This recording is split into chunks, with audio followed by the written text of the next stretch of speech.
Hello दोस्तों। तो आज की एक नए क्लास में एक नए टॉपिक के साथ आप लोगों का एक बार फिर से मोस्ट वेलकम है। तो आज के क्लास में हम जानेंगे स्फेग्नम के पूरे लाइफ साइकिल को, और साथ ही साथ आपको बता दें कि जो स्फेग्नम है ये भी एक ब्रायोफाइट्स का ही मेंबर होता है। तो किसी भी मेंबर के हम लाइफ साइकिल को देखने से पहले उसके सिस्टमेटिक पोजीशन को देखते हैं, जैसा कि हम इस बात को प्रीवियस क्लास से ही आपको बताते आ रहे हैं। क्योंकि सिस्टमैटिक पोजीशन को जानने से हमें ये पता चल जाता है कि वो जो भी मेंबर है वे किस क्लास, किस ऑर्डर और किस फैमिली से बिलोंग करता है। तो हम स्फेग्नम को सबसे पहले क्लास को देखते हैं कि तो स्फेग्नम का जो क्लास है वह है ब्रायोप्सिडा, और जो स्फेग्नम का ऑर्डर है वह है स्फेग्नेल्स, और जो उसकी फैमिली है वह है स्फेग्नेसी। तो अपने स्फेग्नम के सिस्टमैटिक पोजीशन में उसके क्लास, उसके ऑर्डर और इसके फैमिली को जाना। क्यों जानते हैं इसके ऑर्डर, फैमिली और क्लास को, ये भी आप अच्छे से समझ रहे होंगे। तो जो स्फेग्नम है ये भी एक ब्रायोफाइट्स का ही मेंबर होता है, और ब्रायोफाइट्स में हमने प्रीवियस क्लास में ही बताया न रूट्स न स्टेम इसमें ट्रूली प्रेजेंट नहीं होते हैं, और स्टीम के रूट्स के लिए यहाँ पर एक स्पेशल टाइप का स्ट्रक्चर प्रेजेंट होता है जिसे हम राइजोइड्स बोलते हैं, और इसी राइजोइड्स के थ्रू मिनरल वाटर को एब्जॉर्ब करता है स्फेग्नम। तो जो स्फेग्नम है जो कि एक ब्रायोफाइट्स का मेंबर है, इसे हम पिट मॉस या फिर बॉग मॉस के भी नाम से जानते हैं। तो ये बहुत ही यूनिक फीचर नेम है स्फेग्नम का, कि स्फेग्नम को हम पिट मॉस या फिर बॉग मॉस के भी नाम से जानते हैं। तो जो ये स्फेग्नम है जो कि एक ब्रायोफाइट्स का मेंबर है, इसमें टू डिफरेंट टाइप्स के ब्रांच पाए जाते हैं। ये बहुत ही इंपॉर्टेंट पॉइंट है, इसको आप अच्छे से ध्यान से समझिए कि जो स्फेग्नम है उसमें टू टाइप्स के ब्रांच पाए जाते हैं। पहला है पेंडेंट ब्रांच और दूसरा है डाइवर्जेंट ब्रांच। तो हम एक एक करके दोनों ब्रांच को देखेंगे। सबसे पहले देखेंगे पेंडेंट ब्रांच को और फिर उसके बाद देखेंगे डाइवर्जेंट ब्रांच को। तो पेंडेंट जो ब्रांच है ये ब्रांच टर्न डाउनवर्ड, ये टर्न किया होता है मेन एक्सिस से डाउनवर्ड की ओर, मतलब कि नीचे की ओर, and grow parallelly to the main axis. They also known as flagelliform और डिक्यूरेंट ब्रांच।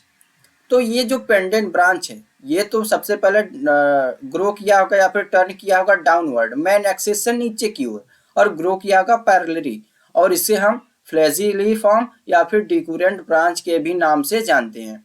तो आइए हम दूसरे ब्रांच को देखते हैं जिसका नाम है डाइवर्जेंट ब्रांच। तो ये जो ब्रांच है ये branch are the outward and upwards, they are smaller, ये स्मॉलर होते हैं पेंडेंट ब्रांच के कंपेयर में, but shorter than the pendent branch. और ये जो सबसे लास्ट पॉइंट है sex organ cover with jacket layer, ये तो ब्रायोफाइट्स के जितने भी मेंबर हों, चाहे वो हेप्टिकॉप्सिडा के हो, ब्रायोप्सिडा के हो, एंथोप्सिडा, जो भी क्लास के मेंबर हुए सभी में जो सेक्स ऑर्गन है ब्रायोफाइट्स के मेंबर में, वे सभी सेक्स ऑर्गन जैकेट लेयर से कवर होंगे। ये ब्रायोफाइट्स का ही एक यूनिक फीचर है। तो आपने देखा पेंडेंट ब्रांच को और डाइवर्जेंट ब्रांच को। तो आइए हम इसके फिगर को विजुअलाइज करें जहां से हमको कुछ और बेटर समझ में आएगा। तो यहाँ पर देखिए स्टीम है जो कि एक मेन एक्सिस है, और यहाँ से जो डाउनवर्ड पैरेलली होकर डाउनवर्ड की हुआ है ये है डाइवर्जेंट ब्रांच। और यहाँ से देखिए जो एकदम नीचे की ओर आया है, एकदम तुरंत डाउनवर्ड हो गया है, टर्न डाउनवर्ड की ओर, इसे हम पेंडेंट ब्रांच बोलेंगे। और लेकिन जो ब्रांच थोड़ा सा अपवर्ड होके फिर डाउनवर्ड हुआ है उसे हम बोलेंगे डाइवर्जेंट ब्रांच। तो आप, आई होप कि आप फिगर को भी अच्छे से विजुलाइज कर पा रहे होंगे स्क्रीन पे और अच्छे से समझ गए होंगे। तो आइए अब हम चलते हैं नेक्स्ट फीचर की ओर। Rhizoids are multicellular possess oblique septa. तो जो हम आज के क्लास में जो डिस्कशन कर रहे हैं स्फेग्नम की, ये जो स्फेग्नम है, स्फेग्नम में हमने आपको क्लास के स्टार्टिंग में ही बताया कि ब्रायोफाइट्स के मेंबर में रूट्स प्रेजेंट नहीं होते हैं। उनमें मिनरल वाटर को एब्जॉर्ब करने के लिए एक स्पेशल टाइप का फिलामेंट लाइक स्ट्रक्चर होता है जिसे हम राइजोइड्स बोलते हैं। तो जो स्फेग्नम में जो राइजोइड्स होता है ये मल्टी सेलुलरी होता है, इसका फॉर्मेशन हुआ होता है मल्टी सेलुलर से, और ये प्रोसेस किए होते हैं ऑब्लिक सेप्टा को।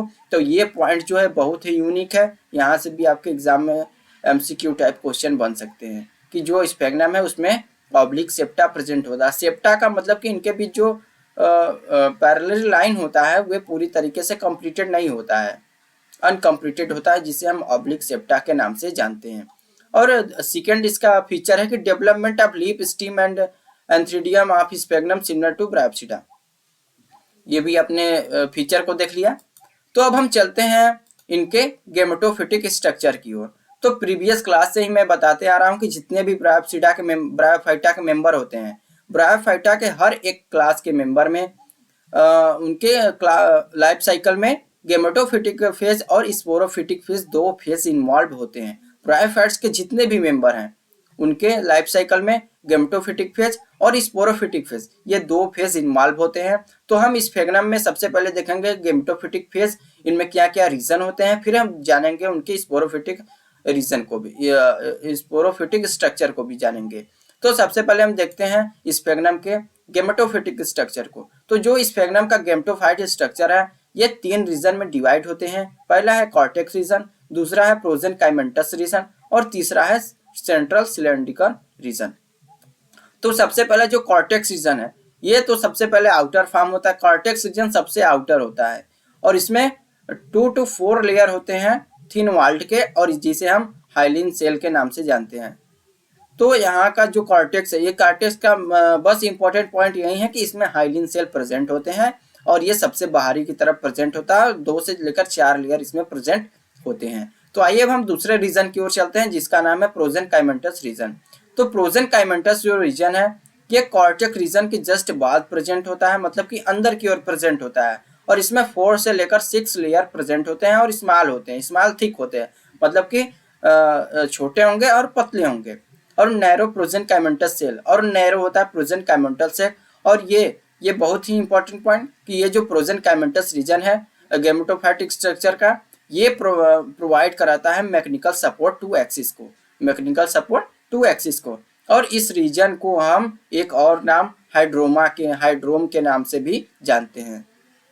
तो आइए अब हम गेमेटोफिटिक स्ट्रक्चर के स्फेग्नम के तीसरे रीजन की ओर चलते हैं जिसका नाम है सेंट्रल रीजन। तो ये जो सेंट्रल रीजन होता है ये सबसे इनर मोस्ट होता है, मतलब कि ये सबसे बीच में प्रेजेंट होता है, सबसे अंदर की ओर। सबसे पहले तो आपने देखा कॉर्टेक्स प्रेजेंट होगा, फिर उसके बाद प्रोजेनकाइमेंटस सेल रीजन, फिर उसके अंदर होता है सेंट्रल रीजन। तो इनर मोस्ट रीजन होता है ये सेंट्रल सिलेंड्रिकल और मेड्यूला। तो गेमेटोफाइट स्फेग्नम की गेमेटोफिटिक स्ट्रक्चर के 3 रीजन को आपने आई होप कि अच्छे से देखा और अच्छे से समझ भी लिया। और यहाँ पर एक फिगर भी है, आप अच्छे से इसको विजुलाइज भी यहाँ पर स्क्रीन पर कर सकते हैं।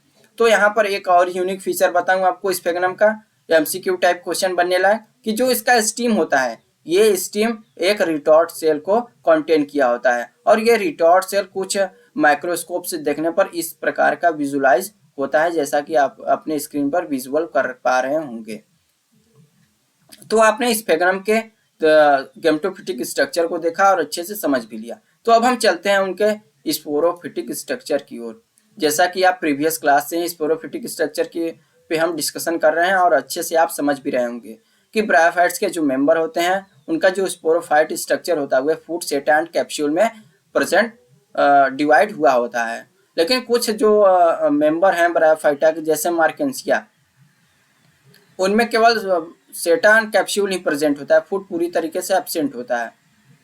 तो यहाँ पर जो स्फेग्नम है, स्फेग्नम के स्पोरोफिटिक स्ट्रक्चर में फूड, सेटा एंड कैप्सूल ये तीनों रीजन प्रेजेंट होते हैं। सबसे पहले फूड होता है, फिर सेटा, फिर नैरो लाइक स्ट्रक्चर होता है सेटा का, फिर उसके बाद कैप्सूल होता है। कैप्सूल में ही स्पोर होते हैं और ये स्पोर इलेटस के थ्रू एराइज होते हैं, और इलेटस थ्रू एराइज होने के बाद ये ग्रो करके एक नया प्लांट बॉडी का फॉर्मेशन कर लेते हैं। तो आपने देखा कि स्पोरोफिटिक स्ट्रक्चर और गेमेटोफिटिक को। तो अब हम चलते हैं इनके वेजिटेटिव रिप्रोडक्शन की ओर। तो ये जो स्फेग्नम में वेजिटेटिव रिप्रोडक्शन होता है ये बहुत ही एक स्पेशल टाइप का वेजिटेटिव रिप्रोडक्शन इनमें कंप्लीट होता है। तो ये कैसे स्पेशल है, आइए अब हम इसके डेफिनेशन को समझे, इनमें क्या क्या इनके फीचर, क्या क्या पॉइंट दिए गए हैं। इसको जब आप समझेंगे तो आप यहाँ से खुद ही अपने आप समझ जाएंगे। तो vegetative propagation take place by special branch. जो वेजिटेटिव रिप्रोडक्शन में कंप्लीट होता है स्फेग्नम में, ये एक स्पेशल ब्रांच से कंप्लीट होता है। इस ब्रांच को हम इनोवेशन के नाम से जानते हैं। जो इनमें वेजिटेटिव रिप्रोडक्शन कंप्लीट होता है स्फेग्नम में, वे एक स्पेशल ब्रांच होती है, और इस ब्रांच को हम एक नाम से जानते हैं जिसे हम इनोवेशन के नाम से जानते हैं। This branch developed in the axis of leaves. जो ये अब जो ब्रांच है ये लीफ के एक्सिस से ही डेवलप्ड होता है on the main axis, leaf के जस्ट नीचे से मेन एक्सिस से ये डेवलप्ड होता है इनोवेशन, जिसके थ्रू वेजिटेटिव रिप्रोडक्शन कंप्लीट होता है। The innovation are stronger branch, और जो ये इनोवेशन होता है ये एक स्ट्रॉन्गर ब्रांच है। रिसेंबल द मेन एक्सिस, एकदम मेन एक्सिस जितनी स्ट्रॉन्ग होता है उतना स्ट्रॉन्ग ही ये इनोवेशन ब्रांच भी होता है, जिसके थ्रू वेजिटेटिव रिप्रोडक्शन स्पेगनम में कंप्लीट होता है। बट द डायरेक्ट अपवर्ड, लेकिन इसका जो ग्रो है ये डायरेक्टली अपवर्ड की ओर ग्रो करता है। Progressive death of the basal part of the main axis result in separates, जब इसका डेथ हो जाएगा बेसल पार्ट का, तो ये जो मेन एक्सिस रिजल्ट क्या होगा कि ये सेपरेट हो जाएगा इनोवेशन मेन एक्सिस से, और इनोवेशन जब मेन एक्सिस से सेपरेट हो जाएगा तो ये स्टेबलाइज होकर एक नए प्लांट बॉडी का फॉर्मेशन कर देगा। तो ये पूरा प्रोसेस आता है वेजिटेटिव रिप्रोडक्शन के अकॉर्डिंग। आई होप कि आप वेजिटेटिव रिप्रोडक्शन को भी समझ गए होंगे, जो कि एक स्पेशल टाइप का वेजिटेटिव रिप्रोडक्शन कंप्लीट होता है स्फेग्नम में, जो कि एक ब्रायोफाइट्स का मेंबर है। वेजिटेटिव रिप्रोडक्शन को आप एसेक्सुअल रिप्रोडक्शन या फिर वेजिटेटिव रिप्रोडक्शन दोनों नाम से आप जान सकते हैं, जिसमें कि सेक्सुअली सेक्स ऑर्गन प्रेजेंट नहीं होते हैं। तो अब हम चलते हैं इनके सेक्सुअल रिप्रोडक्शन की ओर। तो सबसे पहले हम जानेंगे, जैसा कि हम प्रीवियस क्लास से ही जानते आ रहे हैं, इनके मेल सेक्स ऑर्गन और फीमेल सेक्स ऑर्गन को, कि इनका मेल सेक्स ऑर्गन क्या है। तो मेल सेक्स ऑर्गन होता है एंथीडिया, और जो फीमेल सेक्स ऑर्गन होता है वे आर्केगोनिया। तो सबसे पहले मेल सेक्स ऑर्गन के फिगर को आप देखिए। तो ये जो मेल सेक्स ऑर्गन ये ग्लोब लाइक स्ट्रक्चर है, जैकेट लेयर से कवर होते हैं, और यहीं से एंथ्रोजॉइड्स रिलीज होते हैं, जो कि जो फीमेल सेक्स ऑर्गन है आर्केगोनिया, उसके एक सेल से डिफ्यूज होकर जायगोट डिप्लॉयड जायगोट का फॉर्मेशन करते हैं, और ये फिर जायगोट डिवाइडली होकर नए प्लांट बॉडी का फॉर्मेशन कर देते हैं। तो आपने देखा यहाँ पर सेक्सुअली रिप्रोडक्शन में मेल सेक्स ऑर्गन, जिसे एंथ्रीडियम के नाम से जानते हैं, और इसमें क्या क्या प्रोसेस, ये ग्लोब लाइक इसका स्ट्रक्चर क्या होता है, और इसमें से क्या अराइज होता है सेल के रूप में। तो अराइज होता है एंथ्रोजॉइड्स, जिसे हम मेल स्पोर के नाम से जानते हैं। तो आइए अब हम देखते हैं फीमेल सेक्स ऑर्गन को। तो यहाँ पर देखिए फीमेल सेक्स ऑर्गन, जैसा कि हम प्रीवियस क्लास से ही बताते आ रहे हैं कि जो फीमेल सेक्स ऑर्गन है वे आर्केगोनिया होती है, और आर्केगोनिया 3 पार्ट्स में डिवाइड होता है। एक सेल में वेंटर कैनाल सेल और नेक कैनाल सेल, और नेक कैनाल सेल के जस्ट ऊपर प्रेजेंट होता है कवर सेल। कवर सेल का यूज क्या है अब यहाँ पर आप अच्छे से समझिए, मैं प्रीवियस क्लास में भी बता चुका हूँ, लेकिन इस क्लास में भी थोड़ा कुछ आउट ऑफ लाइन को आप यहाँ से देखिए। तो यहाँ पर जो कवर सेल है, ये कवर सेल पूरी तरीके से मेल स्पोर को यहाँ से रोकता है, प्रिवेंट करता है। लेकिन जैसे ही नेक कैनाल सेल से इस म्यूसिलाजिनस एक डक्ट होता है, वो जब रिलीज होगा तो यहाँ से जो कवर सेल है, इस कवर सेल को पूरी तरीके से डिजनरेट कर देगा। और डिजनरेट होने के बाद जब कवर सेल पूरी तरीके से डिजनरेट हो जाएगी, तो जो ये नेक कैनाल सेल है ये पूरी तरीके से ओपन हो जाएगा। ओपन होने के वजह से जो जब मेल सेक्स ऑर्गन जो कि एंथ्रीडियम है, एंथ्रीडियम से जब मेल स्पोर जो कि एंथ्रोजॉइड से जब रिलीज होगा तो यहाँ पर आएगा, और नेक कैनाल सेल से वेंटर कैनाल सेल से जाते हुए एक सेल से डिफ्यूज होकर डिप्लॉयड जायगोट का फॉर्मेशन करके स्पोर नए प्लांट बॉडी का फॉर्मेशन कर देंगे। तो यहाँ पर आपने देखा male sex organ, female sex organ, उनके प्रोसेस को भी देखा, फर्टिलाइजेशन प्रोसेस तक आपने समझ लिया। तो आई होप कि आप अपने वर्ड्स में इसको अच्छे से डिफाइन कर पाएंगे एग्जाम टाइम के वक्त। तो यहाँ पर कुछ देखिए, हम स्फेग्नम के कुछ ब्रांच को यहाँ पर दिखाने का प्रयास किए हैं। तो यहाँ पर देखिए ये जो स्टीम है यही कंटेन किए होते हैं एंथ्रीडियम को, और जो यहाँ पर ये फीमेल सेक्स ऑर्गन है जो कि आर्केगोनियल, यहाँ पर कंटेन किए होते हैं आर्केगोनियल ब्रांच आर्केगोनियम को। एंथ्रीडियल ब्रांच एंथ्रीडियम को कंटेन किए होंगे, और जो आर्केगोनियल ब्रांच है ये आर्केगोनिया जो आर्केगोनियम को कंटेन किए होंगे। तो आर्केगोनियल जो होता है वे लोअर मेन एक्सिस पे कंटेन किया हुआ होगा, और जो एंथ्रीडियल है वे अपवर्ड साइड की ओर कंटेन किया हुआ होगा मेन एक्सिस से। तो आई होप कि आप अच्छे से समझ गए होंगे। तो यहाँ पर आप स्पोर के डेवलपमेंट को भी देख लीजिए। तो जब स्पोरोफाइट स्ट्रक्चर की बात करेंगे तो जो उसमें कैप्सूल है, कैप्सूल से ही स्पोर इलेटर्स के थ्रू रिलीज होंगे, और रिलीज होने के बाद ये कुछ इस प्रकार से ग्रो करके एक नया प्लांट बॉडी का फॉर्मेशन कर देंगे। तो आज की क्लास में आपने स्फेग्नम के पूरे लाइफ साइकिल को देखा, उसके सिस्टमेटिक पोजीशन को जाना और उसके साथ ही साथ आपने देखा कि उसमें क्या क्या यूनिक फीचर है, कहाँ कहाँ से एमसीक्यू टाइप क्वेश्चन बनने लायक हैं, और इन सभी बातों को आई होप कि आप अच्छे से समझ गए होंगे। तो आज की क्लास में बस इतना ही। मिलते हैं एक नए टॉपिक के साथ एक नए क्लास में। तब तक के लिए धन्यवाद।